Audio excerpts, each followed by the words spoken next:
A ansiedade que eu causei em mim mesmo, com uma expectativa grande, numa coisa que era totalmente incerta, foi uma grande lição. Porque a partir daí eu comecei a diminuir minhas expectativas.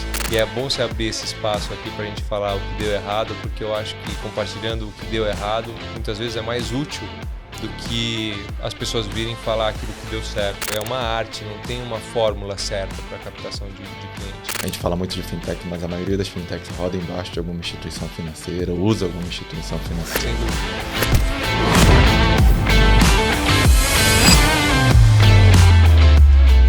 Fala pessoal, bem-vindo a mais um episódio do Fintech Makers, o podcast oficial do Fintech Center. Aqui a gente compartilha as histórias por trás de fundadores, executivos e especialistas que estão construindo o ecossistema de fintech no Brasil e no mundo. Antes de tudo, um agradecimento especial à AWS Startup, que acredita na força da comunidade fintech e apoia essa iniciativa. Hoje o nosso papo é com alguém que viveu a transformação no mercado financeiro bem de perto, com um olhar que vai além das normas. Daniel Varenga, um advogado com atuação internacional, empreendedor, autor de livros sobre regulação financeira e alguém que viu o nascimento das fintechs enquanto desenhava os caminhos jurídicos por ela. Vamos falar de empreendedorismo, bastidores de regulação, conteúdo técnico, livros e tudo mais. Daniel, seja muito bem-vindo a esse podcast. Te conheço de Londres lá, né? Tivemos a experiência de viajar junto. Você é autor, empreendedor, gente boa, corredor também, treina bastante. Muito bem-vindo. Antes de começar, cara, quem é Daniel? Seja bem-vindo ao nosso podcast. Obrigado, Fernando. Obrigado aí pelo convite.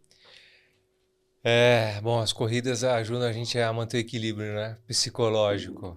E ajuda a aquecer em dias frios como hoje. Bom, falando um pouco ali do meu início de carreira, eu fiquei em dúvida, com a maioria das pessoas, com que faculdade fazer.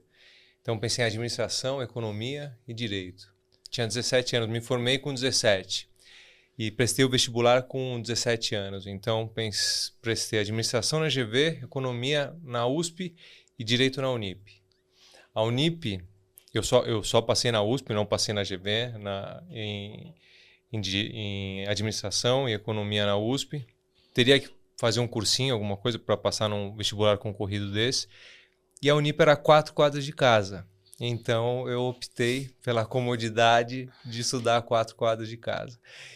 Eu sabia que a Unip não era uma escola renomada no direito, que USP, PUC e Mackenzie eram as 3 mais renomadas, mas na minha ideia era possível transferir para a PUC depois de ser matriculado na Unip. E na época meu pai falou assim, olha, para você ir até a PUC, a gente morava na Chácara Santo Antônio, para ir até a PUC, pega um livro e estuda o tempo que você vai usar para se deslocar, tudo mais, estuda e foca na faculdade. E ele tinha razão, porque eu levei a faculdade a sério. Excluindo o primeiro e o segundo ano, a faculdade de Direito são 5. Os últimos 3 anos eu levei a sério, estudei. Metade da sala colava, eu não colava. Todo mundo tirava nota 9, 10, eu tirava 6,5, 7. Mas eu fui o único da minha sala. Eu e mais 2 pessoas que passamos direto na OAB. Tinha amigos meus de São Francisco, PUC, que não passaram de primeira na OAB. Então, a faculdade foi muito boa para mim. Ela tinha bons professores. Eu acredito que o aluno que faz a faculdade, né? Só que a faculdade abre portas. Então, o meu começo de carreira foi muito difícil. Com o diploma da faculdade que eu fiz, a maioria dos escritórios fazem essa triagem que é totalmente compreensível, PUC, USP, Mackenzie, então foi um começo de carreira muito difícil. Eu fui estudar para concurso público, porque eu imaginei que a estabilidade num concurso público traria mais tranquilidade e principalmente na parte financeira.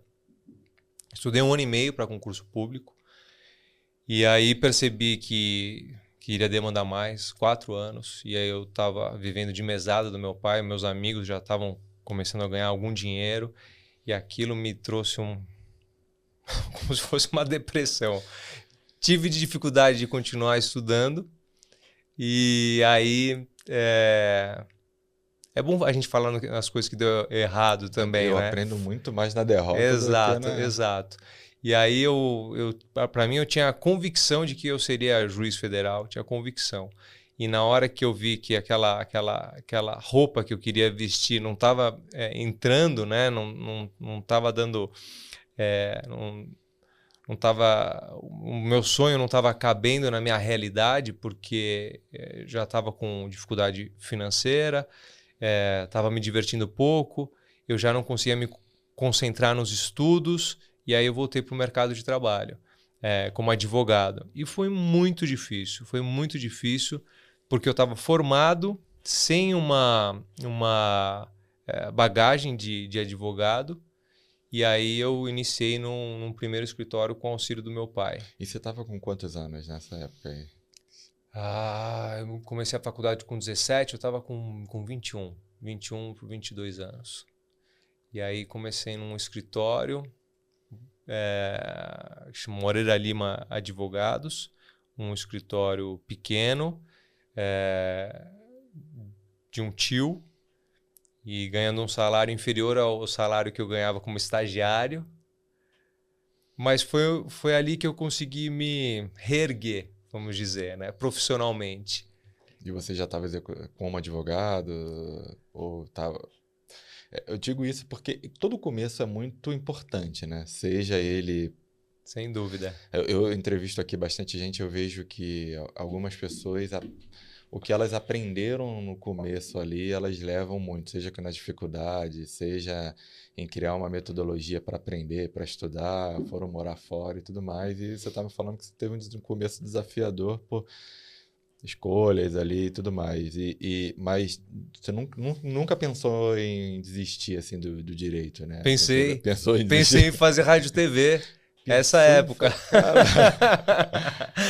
Fernando, minha frustração foi tão grande porque eu fiquei alimentando tanto essa ideia de ser juiz federal durante a minha faculdade, que quando eu vi que eu não seria juiz federal, pelo menos não naquela época do jeito que eu queria, inclusive para ser a idade mínima era 25 anos, né? Eu estava de 21 para 22, e eu, assim, a ansiedade que eu causei em mim mesmo, com uma expectativa grande numa coisa que era totalmente incerta, foi uma grande lição, porque a partir daí eu comecei a diminuir minhas expectativas e eu percebi que aqueles sonhos que a gente quer alcançar, às vezes não é o que a vida quer dar pra gente.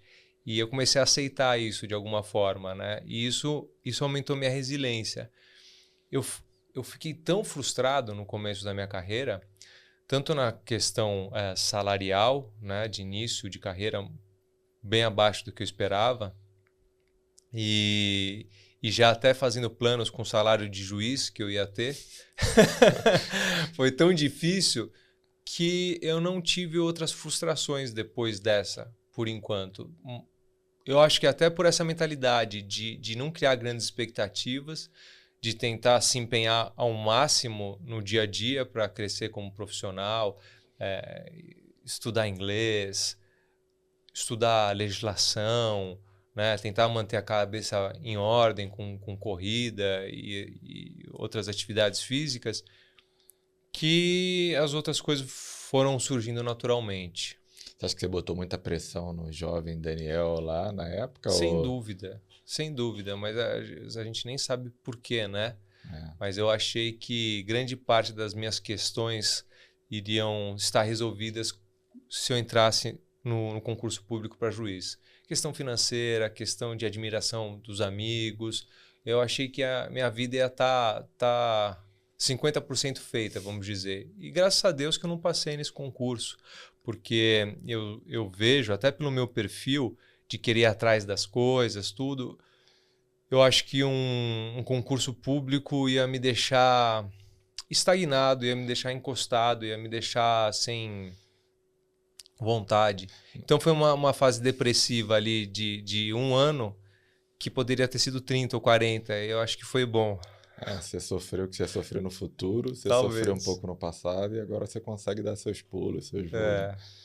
A resiliência aumentou, Fernando, depois dessa É interessante, né? Eu acho bom, eu estou falando que deu errado, assim, e de sentimentos que eu tive assim que eu me formei, e muitas vezes a gente vai em palestra e ouve as pessoas contando várias coisas que deram certo, tudo. E é bom se abrir esse espaço aqui para a gente falar o que deu errado, porque eu acho que compartilhando o que deu errado, muitas vezes é mais útil do que as pessoas virem falar aquilo que deu certo. Até por causa dessa expectativa que eu disse, né? Porque aí a gente ouve os outros falando, contando bastante no que deu certo, e aí você vem senta um empreendedor aqui numa fintech e falou, pô, para mim só dá errado. Porque para os outros costuma dar certo. E é muito isso, né? A minha ideia desse podcast aqui foi justamente por isso. Quando eu montei um projeto meu que deu certo, mas o que eu tinha me levado a dar certo foram meus erros, erros dos meus sócios, erros da empresa como um todo. E todo mundo só achava que a gente tinha dado certo, mas a gente deu muito errado. Isso no esporte acontece. Um jogador de basquete, ele erra muito mais do que acerta. Todo mundo. Só que o mundo naturaliza e deixa como se fosse, você só vai acertar. A gente treina para corrida, a gente sabe que corrige postura no treino, corrige pisada, tempo. Você tá toda hora errando e corrigindo, mas você só vê a linha de chegada, né? Eu acho que é importante. A ideia aqui é compartilhar. Muito legal. Pô, você é autor de 2 livros, a gente se conheceu em Londres. Hoje, muitos anos depois, tem muito acerto. Mas eu acho que errou muito. Teve que moldar a expectativa ali de futuro até acertar, controlar a ansiedade. Obrigado, cara, por compartilhar isso com a gente. Legal, boa. E aí? E aí foi pro Moreira?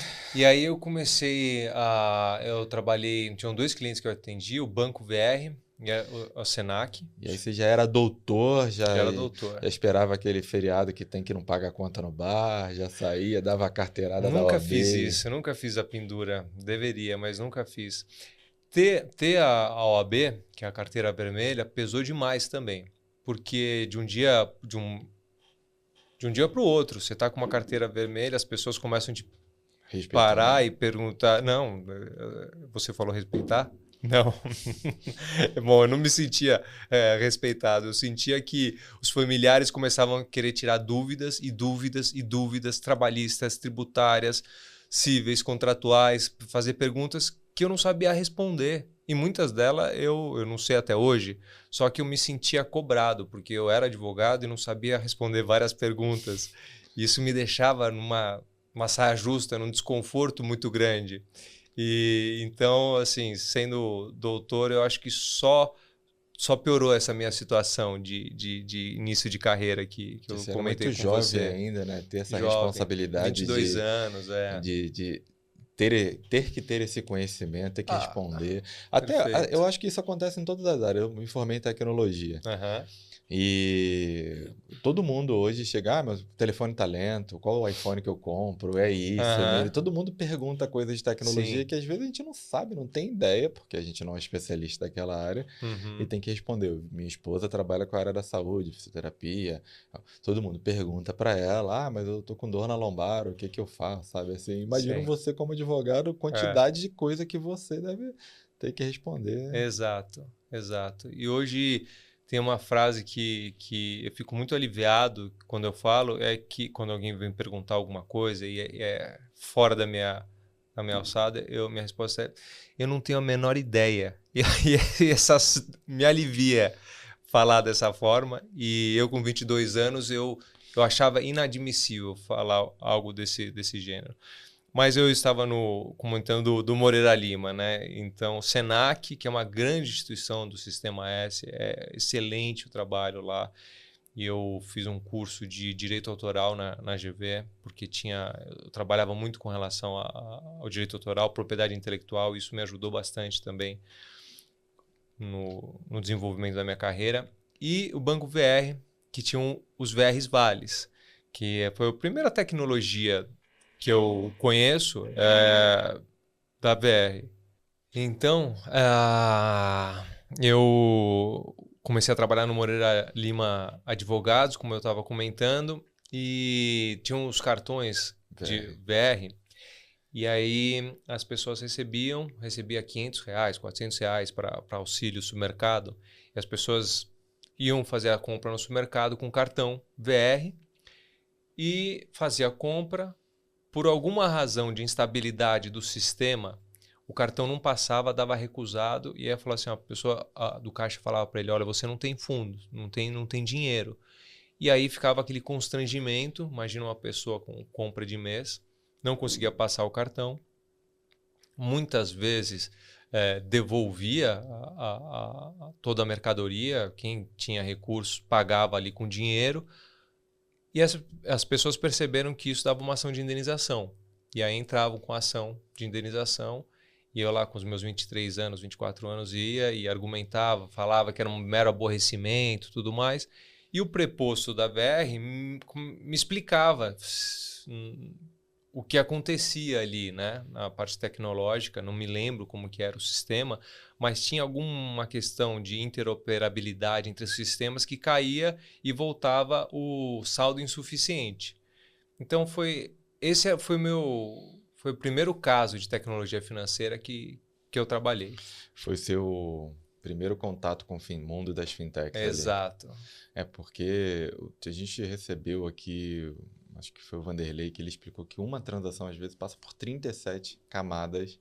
Tá. E se qualquer uma dessas camadas der errado, a transação ela é desfeita. Imagino que eram esse tipo de... Possivelmente. E você está falando isso há quanto tempo atrás? Imagina, tinha mais fragilidade tecnológica ainda, né? 2004. Então, 2005. 20 anos atrás, Fernando, 20 anos. Deveriam ser mais camadas, mais fragilidades e era um terror. Mas foi legal trabalhar com isso? Foi desafiador? Você conseguiu aprender? Eu aprendi muito, porque era muitas audiências, né? Tinha outras questões, mas essa eu acho que era mais interessante com relação à tecnologia financeira, né? E as audiências eram presenciais. E aí eu tinha que correr São Paulo inteiro, Miguel Paulista, Itaquera. Eu ia de carro e me perdia demais e não tinha Waze. E aí perguntava... Teve uma vez que eu estava no centro de São Paulo e eu tinha que ir no pátio do colégio, no tribunal. E eu não sabia onde era. Eu mal conhecia o centro da cidade e estava andando totalmente perdido. Em vez de ir numa banca, numa loja, eu parei uma pessoa que estava caminhando. E eu perguntei, sabe onde que é o pátio do colégio? Ele virou para mim super disposto a ajudar. Ele falou, qual colégio? Qual escola que você vai buscar seu filho? Então, isso foi me dando... amadurecendo ali como pessoa, entendendo como que funciona, né?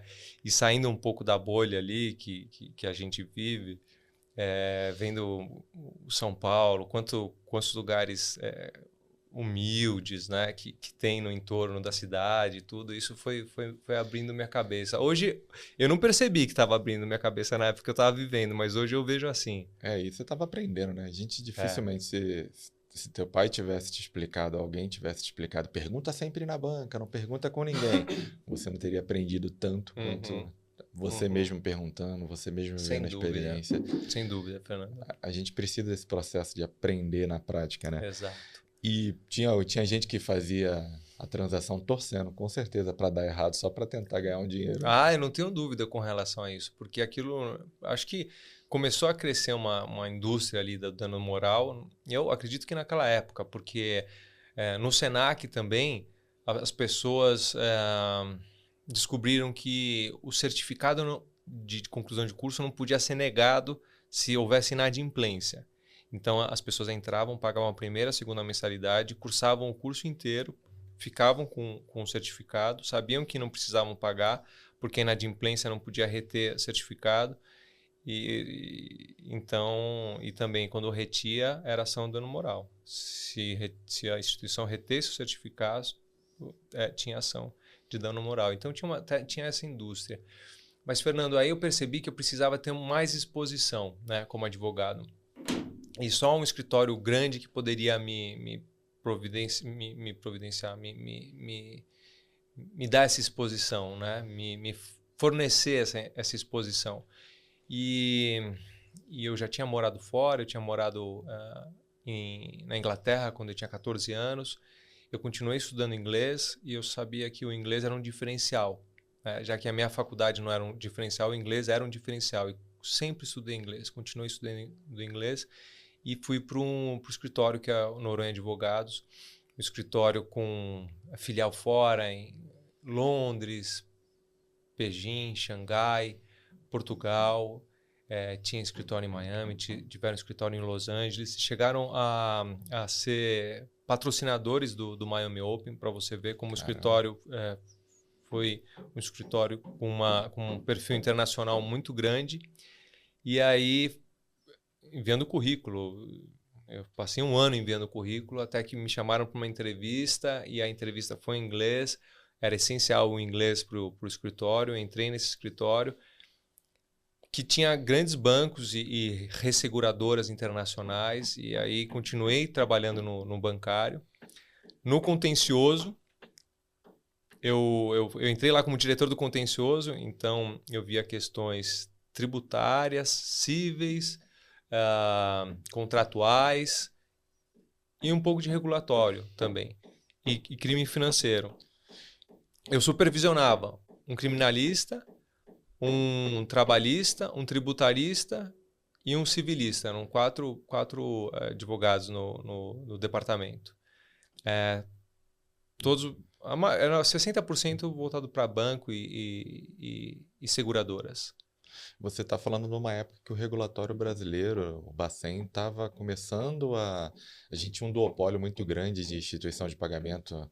Na verdade, nem era instituição, a adquirência era duopólio, instituição acho que nem existia regulação ainda.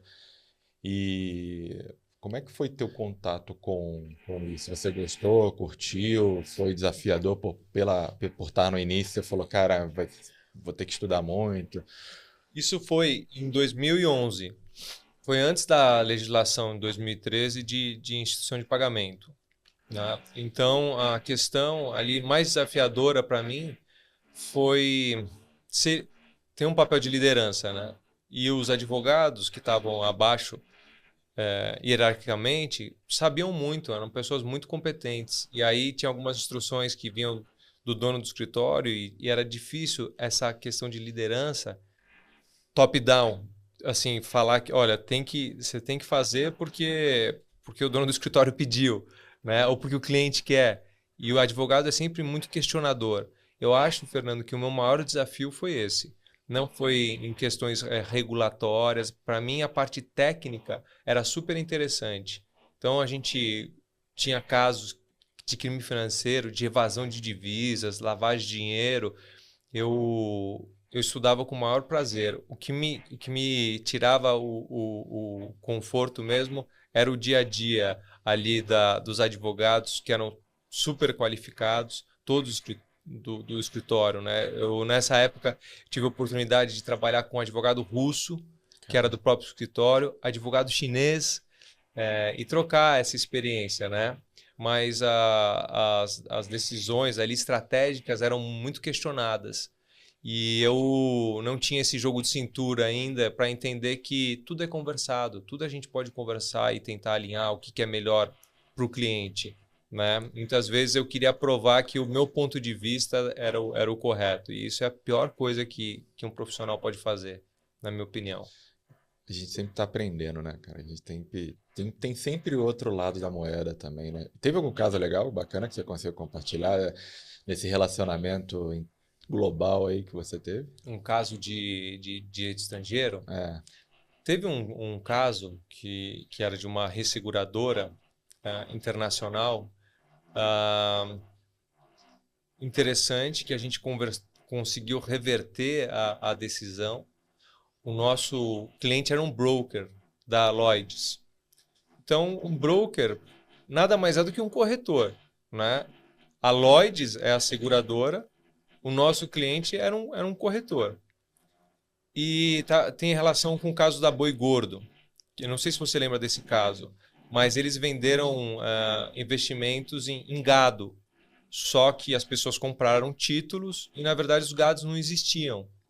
E aí só depois foram saber que era uma grande fraude que aconteceu. E o seguro foi feito na Lloyds, em Londres. O nosso cliente era um broker da Lloyds. Então ele só intermediou. E o Tribunal de Justiça de São Paulo, por desconhecer legislação internacional, inclusive securitária, condenou o corretor. em razão da fraude. E era uma indenização milionária. Não era que nem essas do supermercado, né? Que R$3.000, R$5.000 era o suficiente para indenizar a pessoa. E o cliente estava super preocupado porque aquilo poderia abrir a porteira para outras ações judiciais. E aí a gente fez uma construção, trabalhou no caso 2 meses, mostrou para o tribunal, o doutor Noronha fez uma sustentação oral lá no tribunal para explicar questões de regra de direito internacional e explicar que o broker nada mais é que um corretor. E o corretor ele só pode ser cobrado se a intermediação foi deficitária, ou seja, se ele não passou as informações de forma clara, né, se faltou esclarecimentos com relação ao seguro, mas jamais o corretor paga o valor segurado. É a mesma coisa que você bater o seu carro e cobrar o corretor que fez a corretagem entre uma empresa de seguros e você, né? Então, esse caso foi muito desafiador, porque a gente já tinha perdido em primeira instância, já tinha perdido na segunda, e aí a gente usou um recurso interno do tribunal para reverter o caso. Foi uma virada de chave ali, que o cliente ficou super satisfeito. E aí eu vi também que a advocacia, aquela advocacia minuciosa, que é customizada, né, que trabalha para o cliente e vai de assim dia não conversar com o juiz, que essa advocacia realmente reverte. Por isso que a gente vê as pessoas que têm acesso a bons advogados que conseguem recursos e o caso não acaba nunca. Por quê? Porque com essa dedicação dos advogados, estudo em cima do caso, você realmente consegue reverter. No escritório, no Noronha, que eu trabalhei 10 anos no escritório, assim, o êxito, eu diria que era de 90% a 95%. Todos os casos que entravam ali, casos super difíceis, a gente conseguia reverter com base técnica. E aí o escritório, além de ter, para mim, aquilo foi a verdadeira graduação, né? A faculdade, para mim, foi o escritório. E eu tinha intenção de ir para Londres e fui para Londres, a convite do dono do escritório, para fazer um mestrado no King's College, que eu não consegui completar, fiz 6 meses. Mas aí o escritório estava com alguns casos aqui que demandou minha atenção, então eu voltei para São Paulo. Tinha intenção de voltar e concluir o mestrado, só que foi naquela época do impeachment da Dilma, e foi uma época que o real desvalorizou demais. Então o curso que custava 100 passou a custar 400, e aí ficou inviável financeiramente à época. E então foi um projeto aí que foi adiado. Você voltou para o Brasil? Voltei para o Brasil e aí o dono do escritório, me convidou para ser sócio do escritório, para assumir o bancário e securitário do escritório como sócio. E aí novos desafios, mas aí já com mais amadurecimento. E Londres me ajudou muito a entender como funcionava o mercado e assim, acho que novamente abriu minha cabeça, né? Como eu comentei antes, que as viagens, as audiências indo para São Miguel Paulista, Itaquera, abriu, mas Londres também teve a mesma finalidade. Outro tipo de open mind, né? Exato. E aí foi um desafio interessante. Outro jogo, já né? Ser sócio do escritório. Outra responsabilidade, outra visão. Exato. Não só defendendo mais tua área, mas a empresa como um todo. E aí já conseguia ter aquela exposição que eu mencionei, Fernando. Eu consegui alcançar, né? Sem grande expectativa, tudo, mas aí eu já tinha uma exposição grande. Eu viajava muito com o dono do escritório. E o dono do escritório, a gente teve uma proximidade. Então, minha esposa chegou aí junto fazer a parte promocional do escritório, de captar cliente, em Lisboa, em Londres. Por pouco eu não fui para a China e ele foi o primeiro escritório brasileiro na China, porque minha esposa estava grávida e ele mesmo achou que não seria um bom lugar para ir por causa das questões de alimentação e tudo mais. Mas então a gente fez muitas viagens internacionais junto. Isso me aproximou do dono do escritório. E teve uma das reuniões que eu fiz com ele, porque a captação de clientes sempre foi uma grande dificuldade dos escritórios. Aí que está a questão, né? Como você capta cliente. Tem escritórios grandes que acho que abre uma torneira ali e vem cliente por todo lado. Mas tirando os 2 maiores escritórios aí do Brasil, o restante luta muito por isso, né? E é uma arte, não tem uma fórmula certa para captação de cliente. Mas eu lembro do Dr. Noronha comentando comigo que não adiantava ser simpático, que tinha que ter um produto para vender. E outra coisa muito importante também que ele falava é que a gente precisava ter um produto de vanguarda para que a gente pudesse pôr o preço dos nossos honorários e não o cliente. Isso é muito sábio, porque se todo mundo tem um produto, o cliente que coloca, ele vai escolher com quem ele vai comprar o produto. Agora, se só você tem aquele produto, você consegue ter uma margem maior e colocar o preço.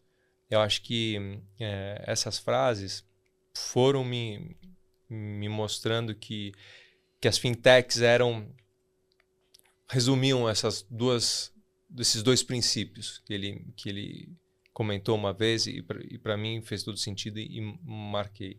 E ele não repetiu, ele não era de repetir as dicas e as instruções, mas para mim isso me marcou e ficou aqui na minha mente. E quando eu estava em Londres, 2013, 2014, as fintechs estavam acontecendo.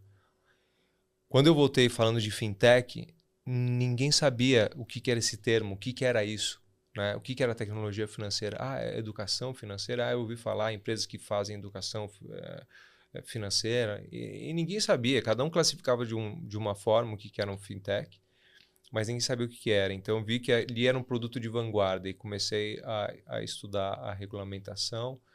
O dia a dia do escritório ainda era muito difícil, mas eu comecei a estudar a regulamentação, principalmente das fintechs de crédito, que foi um livro que eu fiz, que é esse livro aqui, Fintechs de Crédito, que foi meu primeiro livro. E aí eu comecei daí a mergulhar na agenda BC Hash. Que, fazendo um recap aqui, fez todo sentido você não ter tido esse resultado lá atrás, né? Assim, tinha que construir primeiro, e acho que você construiu, lapidou, experiência na prática, aprendeu na vida, foi estudar, desafio para um lado, desafio para o outro, volta com um convite para ser sócio, pega uma oportunidade de mercado, escuta umas frases boas que te incentivaram, e aí você volta para cuidar da agenda do BC aqui no Brasil, trazer para ser vanguarda.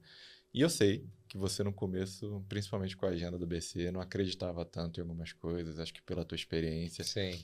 Você, por mais que você escreveu um livro e aí ia escrever outro depois, como que você via o Banco Central no começo? Como é que era a tua relação com o Banco Central no começo?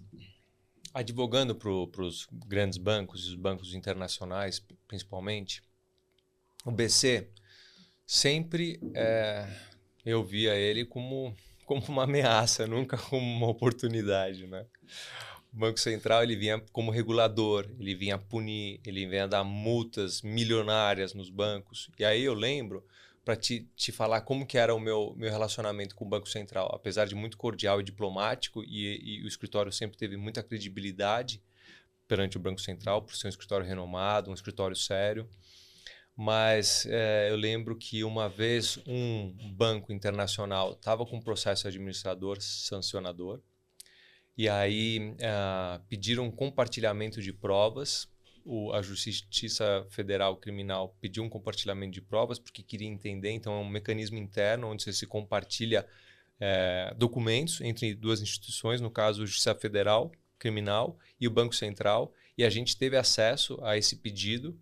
Só que eu não sabia que processo administrativo era esse, porque ou estava correndo em sigilo, ou o nosso banco estava sendo mencionado, o banco cliente estava sendo mencionado de forma tangenciável ali no caso, e eu fui investigar. A gente fez uma reunião de sócios e o combinado foi que eu ia marcar uma reunião no Banco Central, ia estar ali para ajudar banco, o Banco Central ter mais informações, mas eu precisava de sair dali com mais informações. Então eu sentei na mesa, a gente começou a conversar, ali, o serventuário do Banco Central começou a tirar os papéis e ele percebeu que eu comecei a me interessar, que eu comecei a me debruçar em cima da mesa, e eu lembro dele empurrando a cadeira e puxando os papéis, e ele falou assim, eu não sei se você pode ver isso aqui. Então, era esse o relacionamento que eu tinha com o Banco Central. Um relacionamento de quase antagonismo. Quando eu via a agenda BC+, antagonismo porque a gente sentava em lugares diversos, né, na mesa e com interesses distintos. Quando eu via a agenda BC+, falando em inovação, falando que o banco queria estar perto das fintechs, queria entender o que estava acontecendo com relação à tecnologia financeira e que queria abrir o mercado com concorrência, com novos entrantes, eu era cético, altamente desconfiado, porque eu achei que eles só estavam querendo entender melhor o que estava acontecendo, quem estava trabalhando à margem da regulamentação para poder punir, para poder instaurar um processo administrativo sancionador. Eu nunca imaginei que aquilo era verdade. Tanto é que eu conversei com uma pessoa que era um empreendedor das fintechs. Foi um dos primeiros contatos que eu fiz quando eu saí do Noronha e abri meu escritório próprio para trabalhar exclusivamente com tecnologia financeira, porque eu sabia que isso era uma realidade, que isso não ia voltar atrás, mas eu iniciei com ceticismo, né? Com desconfiança com relação à agenda do Banco Central. E aí eu conversei com uma das primeiras pessoas que já estavam no mercado há mais tempo e eu falei assim, olha, mas não é muito estranha essa agenda do Banco Central? Fomentando, dizendo que quer trabalhar em parceria com as fintechs, me parece um pouco como se fosse uma associação de taxistas dizendo que quer ajudar o Uber, né? Uma associação que tem muitos interesses incompatíveis. E a pessoa falou para mim, não, acho que você está desinformado. Isso foi em 2015, 2016. Acho que você pode... eu acho que o Banco Central realmente está montando sandbox, eles realmente querem ajudar a instituição. E aí, realmente, eu estava mais voltado para os incumbentes até então. Então, foi um momento que eu comecei a ver os novos entrantes e aí eu comecei a acompanhar depois da forma que essa pessoa falou comigo. Eu comecei a estudar mais a agenda BC Hash, a BC+, depois virou BC Hash, mas era BC+, na época. E eu vi que, na verdade, os bancos não estavam conseguindo baixar os juros, o spread bancário do Brasil, que sempre foi estratosférico. E eles têm um mandato para fazer isso, né? O Conselho Monetário Nacional, que é composto pela SUSEP, pelo Banco Central e pela CVM, que é a autoridade monetária, estava exigindo do Banco Central que algo fosse feito. E o Banco Central viu nas novas entrantes uma forma de aumentar a concorrência, baixar o spread, baixar os juros que eram altíssimos e naquela época não tinham razão de ser. E aí eu vi que era verdade. E aí eu percebi que o Banco Central estava se aproximando do mercado com um outro viés, não com aquele viés que eu estava acostumado quando eu ia fazer minhas visitas no Banco Central para discutir processo administrativo e tudo mais. Era real. Eles queriam mesmo ajudar a fomentar a tecnologia financeira no Brasil. Isso hoje é indiscutível, mas em 2015, 2016 era questionável. Eu nessa época também já estava em contato com fintech e eu fazia um movimento também de buscar conhecimento lá fora. Então, eu já tinha visitado alguns polos de inovação, Vale do Silício, China, Dubai, Israel. E a inovação ela nunca começava do regulador. Sei lá, pega o caso do Uber. Ele não questionou nenhuma agência de transporte, nenhuma agência de segurança, ele montou o Uber e depois que o regulador foi lá e botou algumas regras. E a gente tem outros casos nesse sentido. Aqui no Brasil, quando o Banco Central iniciou algumas relações de pagamento instantâneo e algumas outras iniciativas, veja o Pix, foi totalmente... Eu também fui olhando e falando, cara, isso não vai dar certo. O regulador está querendo criar inovação, mas sim, rapidamente acho que ficou visível que a intenção dele era abrir mercado, melhorar... E até hoje acho que o Banco Central tem várias iniciativas dele que fomentam isso, né? E é difícil ver alguém que não gosta, né, dessa inovação. É difícil ver até os próprios grandes bancos que têm controle, e ainda é um mercado muito controlado por grandes bancos. A gente fala muito de fintech, mas a maioria das fintechs roda embaixo de alguma instituição financeira, usa alguma instituição financeira. Sem dúvida.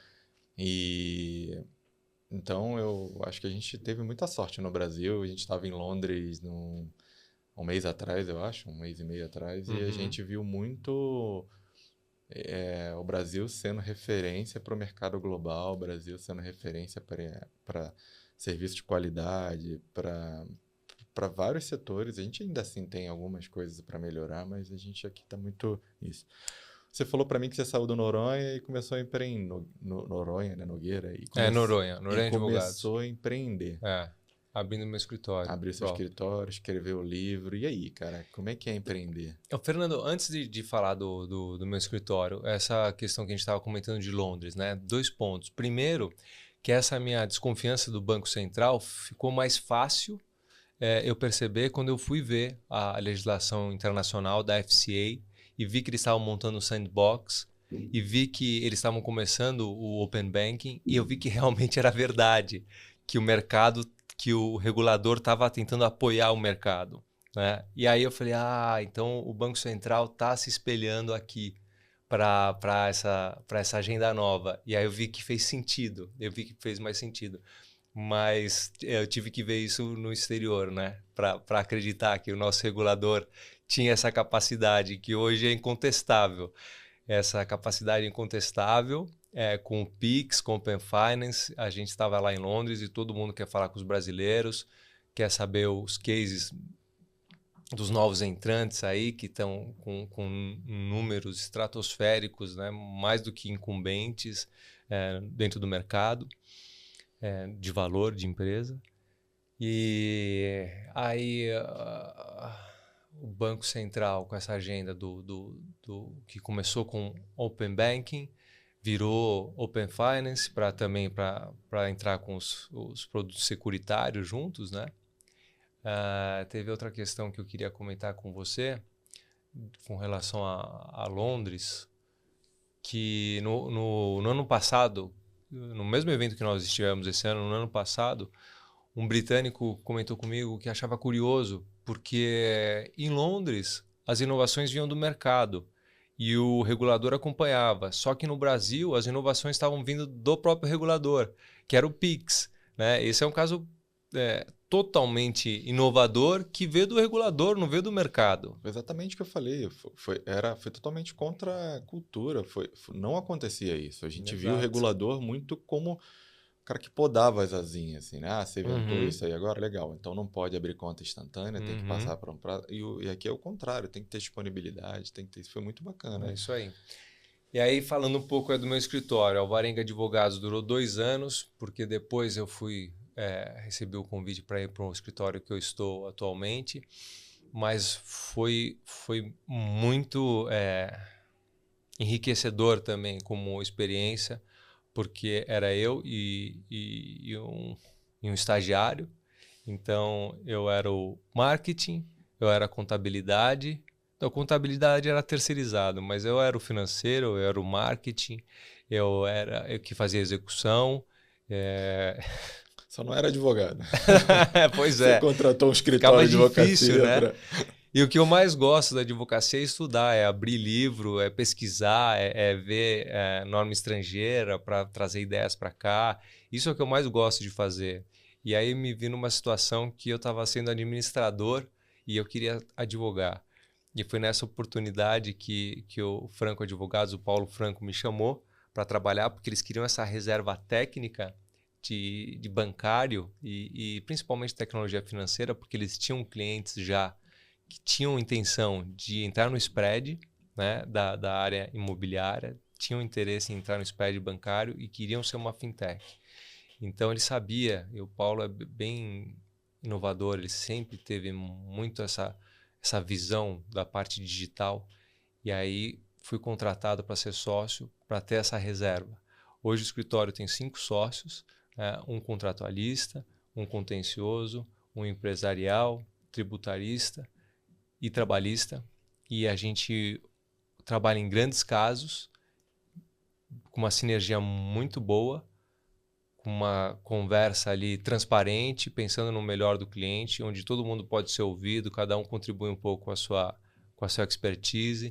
Então, aquelas fases mais difíceis da minha vida, onde eu queria fazer minha opinião prevalecer, eu vi que é sempre o produto geral ali do time que customiza o produto para o que o cliente realmente precisa. No meu departamento, eu atendo fintechs, insurtechs principalmente, mas tem questões contratuais que precisam ser vistas, tem questões tributárias agora, então com a SSL, né, com essas taxações das novas entrantes. Então é importante que você tenha essa soma de expertises com aprofundamento em cada uma dessas questões jurídicas, e é muito bom trabalhar com pessoas que são éticas e que têm qualificação intelectual alta.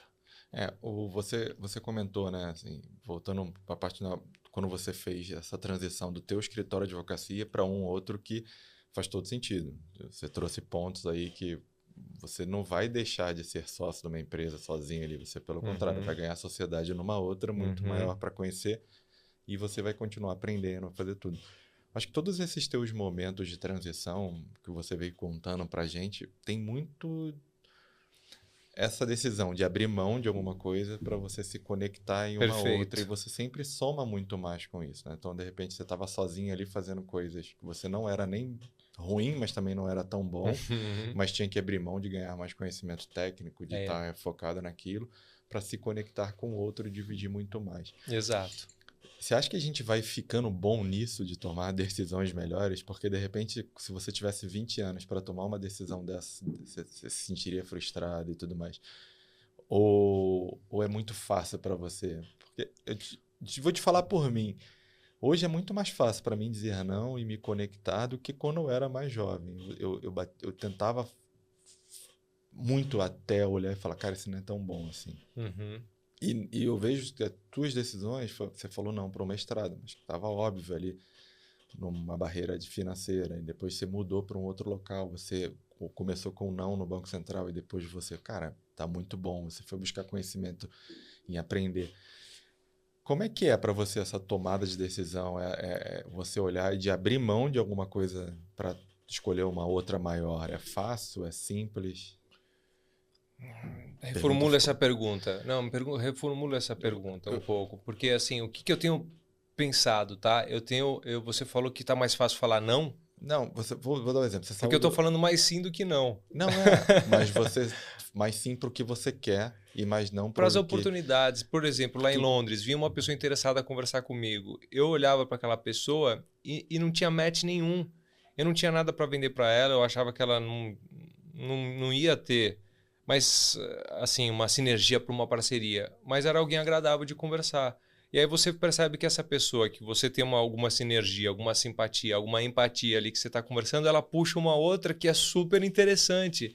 Então, assim, qual que é a minha visão hoje com mais amadurecimento? Foca ali no que você está fazendo, naquele momento, com aquela pessoa que se predispôs a vir conversar com você e tudo mais, ouve com toda atenção, não fica desesperado olhando para ela e conversando com ela, achando que você está perdendo uma oportunidade porque está passando alguém aqui do seu lado que de repente era o cara que podia ser o seu cliente. Não, as coisas vão acontecendo. Se você realmente está focado no momento presente ali, no que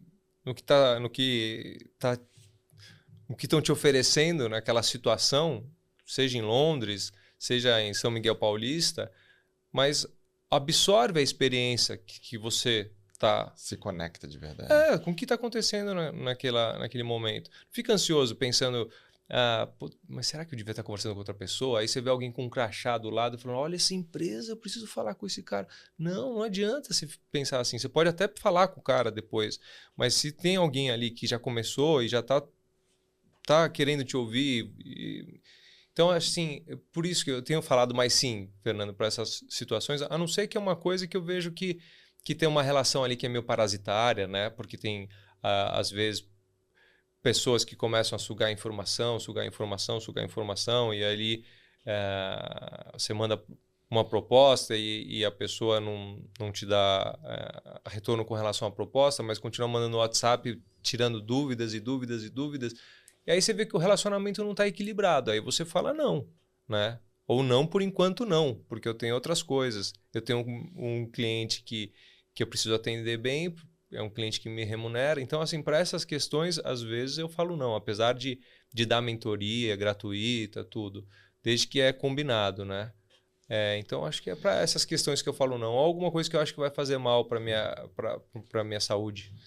Não, isso é super acontece, cara. Assim, a gente no Fintech Center e na consultoria que eu tenho, a gente também ajuda na tomada de decisão para se tira uma licença, se compra uma licença exigente, se trabalha em parceria com um white label ou usando a licença de terceiros. Então, a gente tem alguns estudos que ajudam na tomada de decisão. E a gente vê que tem muita gente que não sabe ainda e a gente ajuda essa pessoa. Só que até ela virar cliente, e muitas vezes ela não vira, ela fica tentando fazer consultoria de graça, fica tentando pegar estudo e baseado nisso a gente também fala, vamos focar no nosso cliente isso aí. E depois que essa pessoa virar cliente, a gente dá toda a atenção que a gente pode e que a gente vai dar, mas eu tenho que preservar meu cliente ali. E voltando ali na pergunta, para ver se eu consegui interpretar a pergunta que você fez, que você começou falando de saber falar não e tudo mais, aí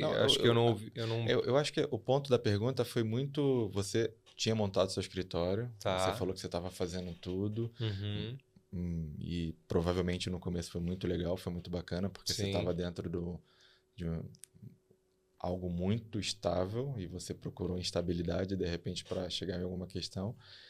E em determinado momento você parou de estudar, que você falou, eu gostava de ler muito livro, eu gostava de fazer muito isso, e você estava fazendo financeiro, marketing, você estava fazendo coisas que não eram o seu core business ali, o que você queria. E aí você teve que dizer não para isso, para poder voltar para o teu livro. E muita gente perde esse timing de falar, cara, peraí, valeu a pena esses 2 anos. Eu vou dar um exemplo para você, eu montei uma Venture Builder que eu fiquei 2 anos. Foi muito bacana, ajudei umas 10 empresas, a gente trabalhou em um monte de projetos, mas teve um determinado momento que alguém de mercado virou para mim e falou, cara, você é de fintech, o que você está fazendo com empresa de fashion tech, com empresa disso, daquilo, e carro elétrico, um monte de coisa que eu não agregava tanto. Que eu estava tendo que reaprender muita coisa, que eu estava fazendo um esforço, sabe? É igual você que é corredor, eu que sou corredor, a gente vai disputar um esporte que a gente nunca fez. A gente até pode ser um esportista e vai se dar bem, mas vai fazer um esforço desnecessário muito grande para alcançar algum resultado. Mas eu vou remodelar um pouco aqui, tá? Só para ver se a gente está falando da mesma coisa, eu acredito que sim. Não seria falar não. É você pensar onde você vai canalizar a sua energia. Porque o dia tem 18 horas, 15 horas por dia. A gente realmente tem que apostar a energia no que você quer gastar. Eu comecei a tocar guitarra há 2 anos atrás. E aí também, para melhorar, e com muito erro, batendo muito em corda errada e tudo mais, mas você vê que depois de 2, 3 dias você está melhor. Isso é muito gratificante também. Mas eu tenho pensado muito aonde que eu quero colocar minha energia hoje. O que é? Eu vou ler um livro bacana de tecnologia financeira em inglês? Não, vou fazer o marketing. Vou focar no lançamento do meu livro que está chegando. E aí eu preciso movimentar o mercado. Não, agora eu preciso cuidar um pouco da família. Assim, você não consegue colocar energia em todas as coisas. Então, realmente, eu abri mão, mas eu não digo que eu falei não. Eu acho interessante, eventualmente, sempre você entrar, de repente, mesmo com sócios. Não, mas eu quero ver como está o financeiro do escritório. Não, aqui o marketing está faltando mais. Então, tem momentos que você continua precisando, né? Então, acho que não é falar não. Eu não vejo isso como falando não. Eu falaria recanalizar a energia. Mas a gente está falando a mesma coisa, tá? Eu sei. É que você é advogada, né? Você quer assinar, né? Você quer falar, mediante a legislação tal, arcabouço. Perfeito. Tranquilo. Cara, e me conta uma experiência... Me conta um pouco sobre o que te levou a escrever. Eu gosto muito de ler. Eu leio bastante. Mas eu sou um bom leitor. Eu acho que eu não sou um bom escritor e tudo mais. E até pelas qualidades das coisas que eu procuro ler, eu falo, a gente tem vontade de escrever às vezes, mas o que te levou a escrever? Como é que foi o processo? Boa pergunta. Bom, isso passa pelaquela questão que eu falei, que eu queria trabalhar num produto de vanguarda, eu queria ser especialista em alguma coisa, eu queria dominar algum tema. Para quem viesse fazer alguma pergunta e aí eu terminasse a resposta e pensasse comigo, marquei um gol aqui, né? Aqui a pessoa entendeu o que eu falei e agreguei muito ao negócio dela. Eu queria ter essa satisfação pessoal de realmente ver que eu estava agregando. Quando saiu a regulamentação das fintechs de crédito, da SCD e da CEPs, eu comecei a estudar. Comecei a fazer pesquisa de direito comparado na FCA, queria entender como estava acontecendo lá fora. E aí vinha ideias e eu precisava consolidar essas ideias. E aí eu falei, por que não fazer um livro? Já que eu estou estudando isso daqui artigo por artigo, inciso por inciso, por que eu não vou fazendo um livro e depois no final do trabalho do meu estudo eu estou compilando aquele livro, exponho o meu nome e ajudo outros empreendedores. Então veio daí a ideia. Eu ia fazer isso de qualquer forma. E você hoje tem 2 livros, né? Sim. Fala um pouco deles pra gente aí. Bom, Fintech de Crédito foi o meu primeiro livro tratando de tecnologia financeira. Foi muito bom começar estudando e pegar livros de direito bancário e relembrar muitas coisas. E aí isso foi solidificando, foi ajudando também no meu conhecimento. Teve oportunidades e dúvidas que eu pude tirar com pessoas do mercado fazendo o livro. E eu vi que essa receita de bolo dava certo. E deu certo, o lançamento foi bacana, eu comecei a ter um nome na tecnologia financeira. Esse livro eu lancei em 2017, já quase 8 anos atrás. E aí no Covid, em 2020, quando veio a legislação de Open Finance, eu comecei o livro de Open Finance. Esse foi mais difícil porque todo mundo estava enclausurado, eu estava com uma filha de 3 anos de idade e comecei a escrever esse livro durante o Covid. A legislação de Open Finance é muito extensa e eu também trabalhei nos GTs da implementação e tinha que atender os meus clientes. Esse livro foi mais demorado. O de Fintech de Crédito eu demorei 2 anos para escrever. Do Open Finance eu pegava meia hora por dia, meia hora, 40 minutos, às vezes 1 hora, ia escrevendo, estudando a legislação e as coisas iam acontecendo durante a implementação e eu fui escrevendo. O livro ficou maior e demorou 4 anos. Eu tenho a intenção de provavelmente o meu próximo o meu próximo livro vai ser de Bank as a Service, que é a legislação que está vindo. Eu falei book porque eu já estava pensando no bank e aí veio em inglês, português, mas o meu próximo livro vai ser o Bank as a Service, desses projetos White Label, que eu também acho que vai ser importante desmistificar e ver onde tem sobreposição de normas. Isso tem acontecido no Banco Central com tantas normas, né? Tentando regular o mercado financeiro, ele está sobrepondo algumas normas. Está em consulta pública. Esse é o meu próximo livro. Eu realmente espero que não dure 4 anos, porque é muito difícil escrever um livro durante 4 anos. Chega um momento... Você sabe quando você está na maratona e aí você chega no quilômetro 36... 37, a parede lá, né? Que você fala, não, tem todos os diabinhos sentados te esperando ali, e você fala, eu não aguento mais, eu vou desistir desse livro, porque ele não acaba. Mas acabou, e agora vai ter o lançamento. E aí, o lançamento vai ser... Fala pra gente do lançamento. O lançamento vai ser no Hotel Tivoli, no dia 26 de junho. Aí depois a gente vai colocar o link para quem quiser adquirir o livro, comprar. Legal. Para divulgar Ótimo. aqui para o pessoal, botar informações também aqui no descritivo do podcast. Fernando, ainda pensando que precisava ter um produto, né? Quando eu fui para Londres, eu corri e aí eu usei o ChatGPT para me ajudar na tradução do livro para o inglês. Foi maravilhoso porque eu consegui traduzir 450 páginas em 2 meses e meio para o inglês. E um inglês assim sofisticado, né? Um inglês bom, bem feito. E fiz o livro em PDF, subi na Amazon e ia conversar com o pessoal lá em Londres, falar que eu tinha acabado de escrever o livro, durante 4 anos com a implementação do Open Finance, descrevendo ali, né, a interpretação e como foi a implementação, e que eu tinha traduzido para o inglês. E as pessoas tinham curiosidade de adquirir o livro, porque sabem que o Open Finance já ultrapassou o Open Banking no Reino Unido. Então, isso foi bacana também, porque eu fui conversar com várias palestrantes e muitas vezes você não tem o que falar. Você quer ter o contato, você quer conversar com a pessoa, trocar ideia, quer que ela te conheça também, mas você não tem muito o que vender. E eu tinha o livro para vender, para comentar. Para algumas pessoas, eu compartilhei o PDF do livro gratuitamente, que eu tinha, principalmente para os estrangeiros. Então, eu acho que ter um produto para vender é essencial. Você é um bom vendedor, né? Você está toda hora vendendo, né? Tô aprendendo. Aprendendo. Você tocou Londres, né? Assim, a gente já falou algumas vezes aqui, mas a gente está falando de UK, né? UK Fintech Week, foi uma semana que a gente esteve lá, o consulado que organizou. Para mim foi muito bom, muito bacana, não só conectar com os brasileiros que estavam lá, mas eu aprendi 2 coisas lá, né? Assim, que o Brasil é forte, assim como fintech, e a gente é referência. Foi muito bacana ouvir isso não de brasileiro, ouvir isso de estrangeiro lá. E uma outra coisa que eu gostei muito também se eu fosse hoje expandir globalmente, isso está nos nossos planos do Fintech Center, começaria por Londres. Porque eu vi Londres um hub para o mundo inteiro. Fala com os Estados Unidos, fala com o Oriente, fala com a Europa, fala com China, fala com Rússia, fala com quem que você quiser conectar de Londres, você conecta. Isso já é mais difícil nos Estados Unidos, é mais difícil dependendo do país que você está.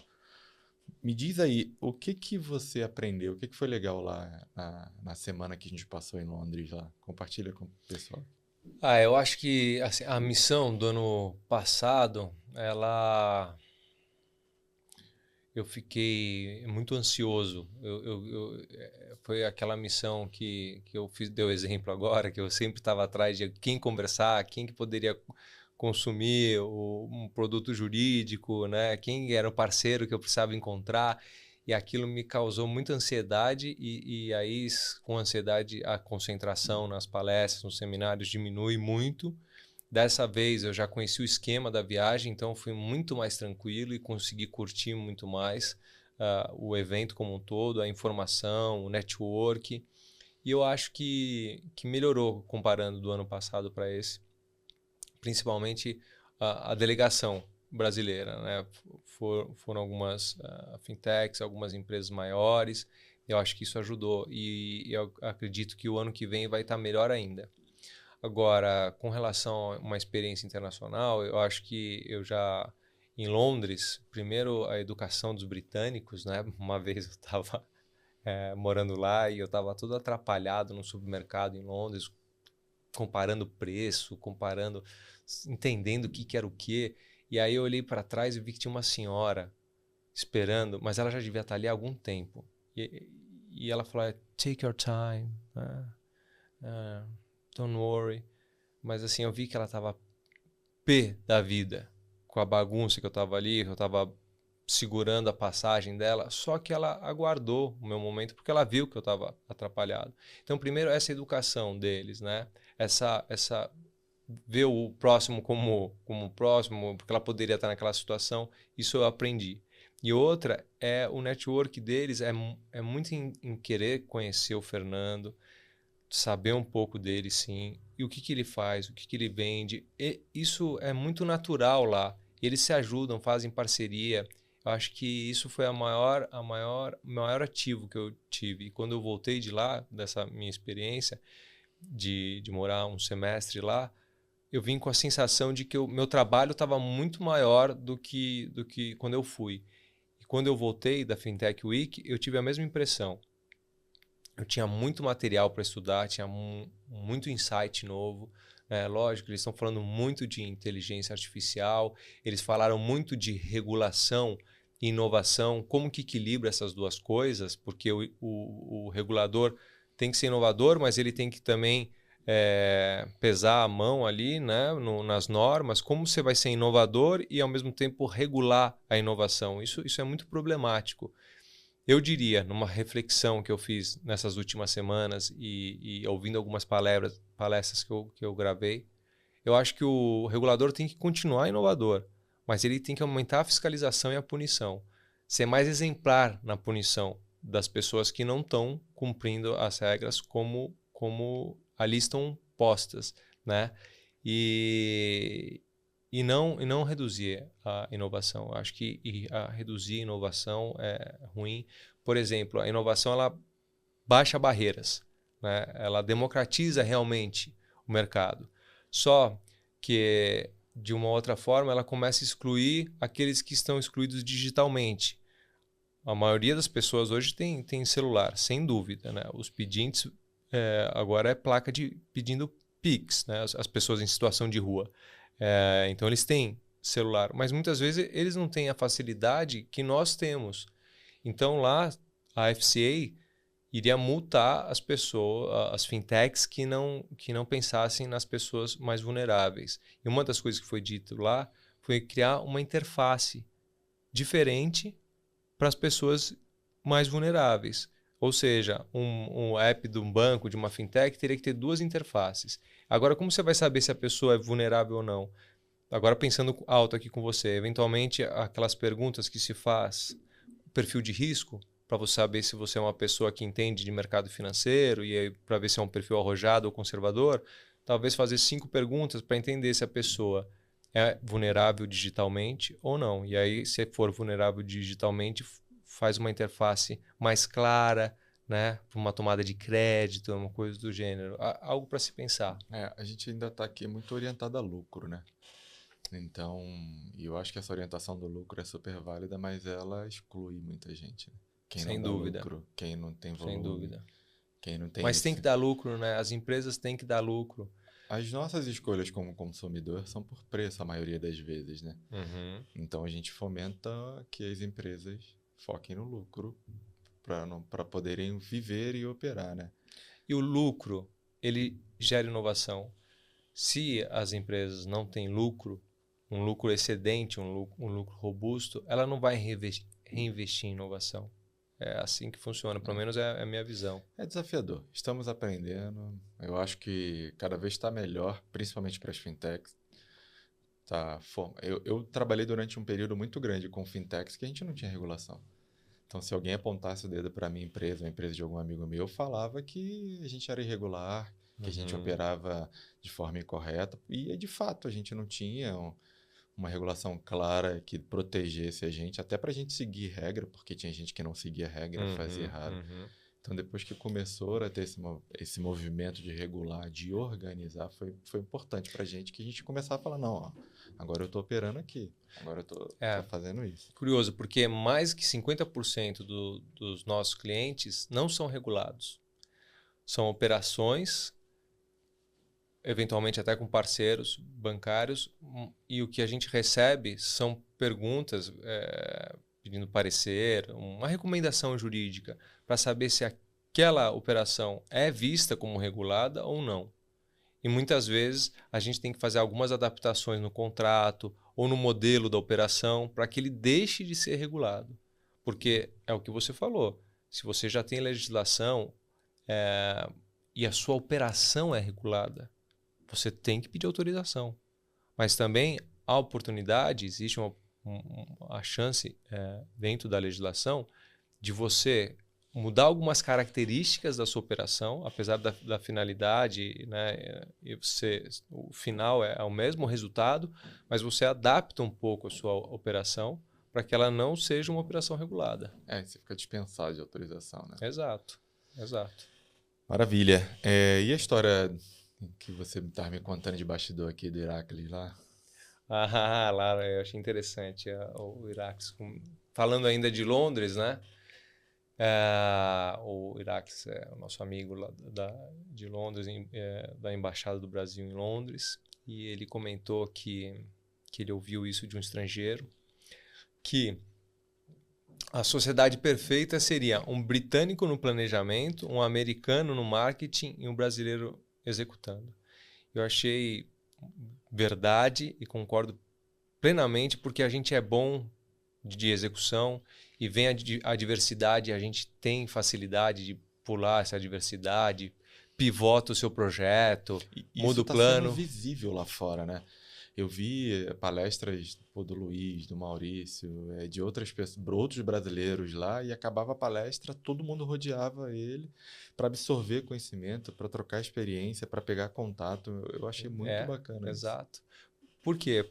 O Brasil passou o Open Banking, virou Open Finance porque trouxe produtos securitários, produtos da CVM e ganhou e adiantou, amadureceu mais do que o Open Banking por uma questão conservadora, uma questão de planejamento dos britânicos que quando sai do que eles esperavam, trava, né? Não tem uma outra saída, uma fintech que pivota, uma outra ideia, o regulador mesmo. A gente teve inflações estratosféricas durante muito tempo, isso deu uma bagagem também para o Banco Central e também para as pessoas que vivenciaram aquilo. Então, acho que essa adaptabilidade do brasileiro é muito grande, é bom ouvir isso, saber que a gente tem essa capacidade, acho que isso é autoconhecimento, mas saber também que a gente precisa de bons parceiros, né? Seja eventualmente para o marketing ou para ter um planejamento. E eu acho fundamental, Escala Fernando. global, né? Acho fundamental, e acho que isso é uma coisa que a gente precisa repetir mais vezes. Parceria entre incumbentes e novas entrantes.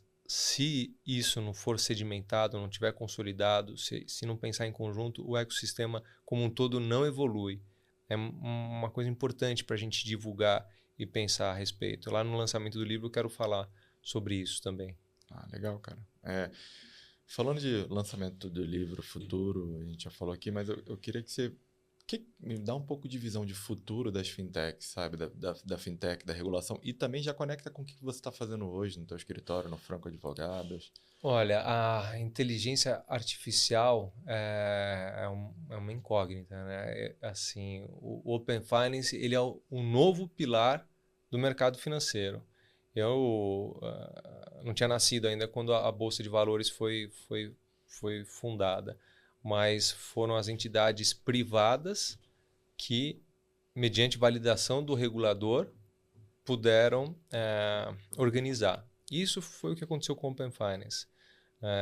O Open Finance vai ficar muito ali no backstage, no back office, e as coisas acontecendo, né? Pix, Drex, tudo nessa plataforma que foi criada nos últimos 5 anos, que é o Open Finance. Essa plataforma que foi criada, ela foi criada de uma forma que ela vai incentivar a inovação, vai incentivar novos produtos financeiros que serão comercializados a partir da análise de dados que estão sendo compartilhados entre as instituições, não só das pessoas físicas, como as pessoas jurídicas e dos próprios bancos, né, das oportunidades de crédito. Só para dar um outro exemplo, agora veio o Pix automático que vai correr nos trilhos do Open Finance, que podem correr nos trilhos do Open Finance. O débito automático hoje custa 40 centavos. O Pix automático vai custar 0,03 centavos. A economia é brutal. Outras inovações estão por vir, principalmente com a inteligência artificial. A inteligência artificial, além dessa comunicação interativa em tempo real, que em 10 segundos ela monta um portfólio de investimentos, ela também, eventualmente, vai ajudar na cibersegurança. Inclusive, ontem eu estava na Ferbantech, num stand onde a pessoa estava me dizendo que eles têm tecnologia já para saber da forma que você digita e da forma que você segura o seu celular, se é um pouco deitado, um pouco em pé, eles percebem se é você ou não que está digitando. E aí eles derrubam se você não está dentro da biometria deles de digitação. E a pessoa não consegue fazer a sessão novamente na próxima 1 hora, etc. Então, isso vale para uma criança também, não só para um bandido, né? Mas, então, a tecnologia ela vem também com pontos favoráveis. Acredito, Fernando, que fica mais difícil falar no futuro da legislação, porque depende muito do que o mercado vai trazer como inovação. Mas você sabe que o Banco Central tem o projeto do Drex, das stablecoins, das criptos também. E tem vários projetos inovadores aí em tecnologia financeira que estão sendo fomentados, né, pelo Banco Central. Todos vão correr pelo trilho, ou podem correr pelo trilho do Open Finance.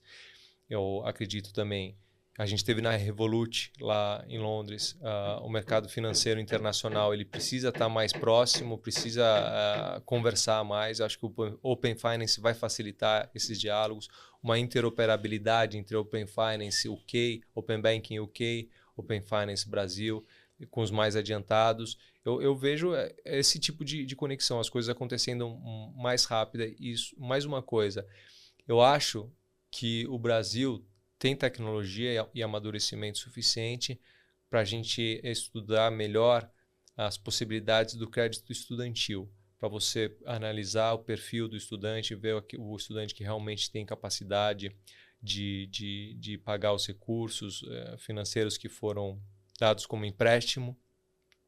Sem educação, digo agora educação geral, né? Fica difícil a gente pensar no Brasil em outro patamar, né, com um país mais desenvolvido, com menos criminalidade. Eu acho que as pessoas que trabalham no mercado financeiro têm que ter uma atenção maior com esse tipo de crédito e valorizar mais.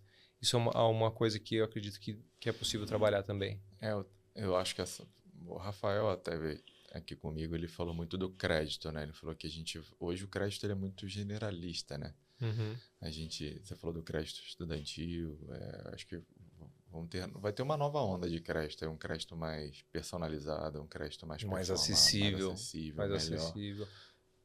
Você ouviu falar do projeto de portabilidade de crédito que já está em andamento dentro do Open Finance? Funciona assim, você toma o seu crédito na instituição A. Você está com dificuldade de pagar, os juros está exorbitante, tudo, seja um crédito para pagar o seu cartão de crédito, seja o que for, um empréstimo pessoal, um financiamento. Aí você vai na instituição B, que pode ser uma nova entrante ou não, e aí você fala, poxa, eu estou com esse problema aqui desse crédito, você consegue me dar uma proposta melhor? Né? Então a pessoa está devendo 100 lá e aquilo virou 300. Bom, o que a instituição B faz? Faz uma proposta para uma renegociação, como se fosse uma renegociação de dívida mais palatável, com uma parcela menor, um juros menor. E a pessoa, claro, tem que ter educação financeira para entender, né, se é só a parcela que diminuiu e aumentou a quantidade de parcelas ou se aquilo é um negócio melhor, um negócio financeiro melhor para ela. Mas ela vendo que aquilo é um negócio melhor, a instituição B compra o crédito da A, paga à vista e é o novo credor. Só que imagina isso dentro do Open Finance, que 109 instituições participam. A concorrência vai baixar o valor do spread bancário, dos juros, sem dúvida.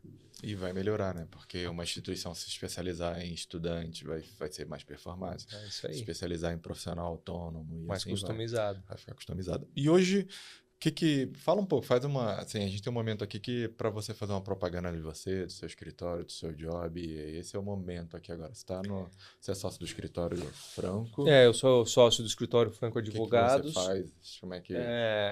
A minha especialidade é regulatório financeiro, bancário e securitário. O escritório é um escritório já com algum renome, com muita credibilidade. As pessoas lá, como eu disse, são pessoas éticas. Eu já estou no mercado há 20 anos, eu sei em pouco tempo quando o advogado tem ética, trabalha com transparência em prol do cliente, querendo agregar valor, ou só pensar no seu próprio bolso, independentemente se realmente está agregando algum valor pro cliente. Uma das coisas que o Paulo Franco disse nas minhas primeiras reuniões, falou, Daniel, independente de já ser cliente, fala o que você sabe. Pode dar consulta de graça. Se virar um trabalho, ok. Se não, tudo bem. né? Então, essa credibilidade, essa transparência, você vai construindo essa confiança. Na minha impressão, anteriormente não existia essa mentalidade. A gente entrava nas reuniões, conhecia muito, já sabia do que se tratava, falava pouquíssimo, apresentava a proposta, aí você ia contar o que você sabe. Mas realmente eu acho que isso, com a quantidade de acesso à informação que as pessoas têm hoje, ainda mais com a inteligência artificial. Quando ele me disse isso há 3 anos atrás, 4 anos atrás, nem existia inteligência artificial, mas faz todo sentido você compartilhar o conhecimento se aquilo não está virando um trabalho. Você simplesmente está compartilhando o que você sabe. Agora, se você vai precisar sentar, estudar, redigir alguma coisa, aí faz sentido mesmo você cobrar honorários. Fernando, eu prefiro vender mais a obra do que o autor. Eu acho importantíssimo o projeto do Open Finance, eu acho importantíssimo fintech de crédito, o Banco Central ter reduzido para 1 milhão o capital social, que era de 25, 30 milhões, abrindo a porta para as pessoas que querem vender produtos e serviços financeiros. Eu acredito no Open Finance, eu acredito que as pessoas precisam conhecer mais, por isso que eu fiz um livro também sobre isso. Lá no lançamento do livro, o Elcio vai participar, que é o CTO do Open Finance. Ele vai falar como o Open Finance é seguro. O Open Finance precisa ganhar credibilidade. Se ele não ganhar credibilidade, o projeto não tem adesão. Se não tem adesão, o projeto não decola. Então, eu acho que é importante a gente vender esses projetos inovadores que tem a chancela do Banco Central. Eles são inclusivistas, as pessoas podem confiar. Tem alguns efeitos adversos, que é essa questão, como a gente sabe, da agilidade do Pix automático. Agora as pessoas estão sofrendo sequestro relâmpago, que não acontecia durante muito tempo. Mas, para comentar o que o Elcio me disse, há um tempo atrás as pessoas ficavam com sequestradas até mais de um dia para que os criminosos conseguissem o resgate, né? Ou ficava com a pessoa circulando de banco em banco, entrando em banco, saindo em banco 24 horas, né? Com a arma nas costas. Talvez isso seja muito mais perigoso do que você andar dentro do carro de 2 horas e transferir os recursos que tem lá, ou que o bandido conseguiu extrair. É muito difícil falar disso. Acho que é o ponto principal que traz muito pesar para nós morar no Brasil é a criminalidade. Só que é uma questão de polícia, uma questão de Estado, não tem nada a ver com o Banco Central. Já ouvi muita crítica do Pix, do Open Finance, que agora fica mais fácil para o bandido, mas isso é um caso de polícia. A gente tem que continuar avançando na agenda inovadora do Banco Central, tem que continuar mostrando que o nosso regulador, Banco Central, que emite a moeda, é de vanguarda. Isso traz credibilidade para o país. O problema de polícia tem que ser tratado com a polícia. O Banco Central não tem que diminuir a inovação, porque isso está trazendo uma insegurança para as pessoas. Uma ferramenta nova para o bandido, né? Eu acho que tem que judicialmente resolver isso criminalmente, né? E não com a regulação do Banco Central só. Exato. Tem que trabalhar em conjunto. Então é isso. Acho que a promoção principal que eu gostaria de fazer aqui é com relação aos projetos inovadores, que eu acho que são super assertivos. Bacana, cara. Obrigado por você estar aqui. Acho que hoje tivemos um desafio aqui de uma obra do lado e você foi super parceiro aí. A gente teve que fazer uma pausa rápida, depois voltou e tudo mais, e seu tempo até estourou, me perdoa por isso. Imagina, Fernando, eu agradeço demais o convite, agradeço poder compartilhar um pouco aqui da minha história pessoal e contar um pouco aí da agenda do Banco Central. Eu tenho, para finalizar aqui, né, a gente vai deixar teus contatos no descritivo do episódio, né, nas redes aí. Tem 2 perguntas para você. A primeira é... Vamos lá. Quem que você indicaria para eu entrevistar aqui, para eu bater um papo, para a gente contar a história? Olha, eu acho que o Pix está com várias ferramentas novas e o Marcelo Martins, que é o conselheiro do Open Finance e CEO da Iniciador, que é uma iniciadora de pagamentos. Tem bastante coisa para falar aqui, para contar para vocês. Anotado aqui, acho que a história dele é bem bacana. A empresa que ele toca hoje está fazendo bastante coisa. Exato. Na vanguarda também. Vou fazer esse convite para ele. E a segunda pergunta, cara, A gente pega teu currículo, passa para inteligência artificial, a gente explica para ela que a gente vai bater um papo com você, pede para ela pesquisar e fala para ela te fazer uma pergunta. Fala, vou ter um papo lá, tem um espaço para você fazer uma pergunta para o Daniel, qual é a pergunta que você faria para ele? E ela fez uma aqui. Qual que é? Daniel, se você pudesse escrever uma nova lei para o ecossistema de fintech brasileiro, o que ela traria de inovação e proteção ao mesmo tempo? Que bacana, hein? Imagina, Daniel. Que bacana. Escrevendo lei para o mercado. Fernando, eu gostei muito da pergunta. Gostei muito da pergunta também. Gostei muito mesmo. E seria uma legislação para crédito estudantil, né? Onde a inovação fosse privilegiada e para as pessoas que não estivessem andando ali dentro das 4 linhas fossem exemplarmente punidas. Eu acho que essa é a melhor legislação. Uma legislação que você deixa flexibilidade para a inovação e, ao mesmo tempo, ela é punitiva para aquelas que não obedecem os princípios já.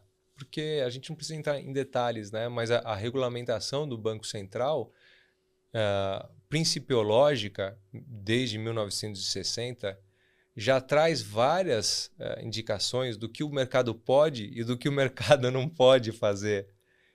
Mas tem pessoas que, de forma reiterada, querem se beneficiar em detrimento dos outros e fazem o que não se pode fazer.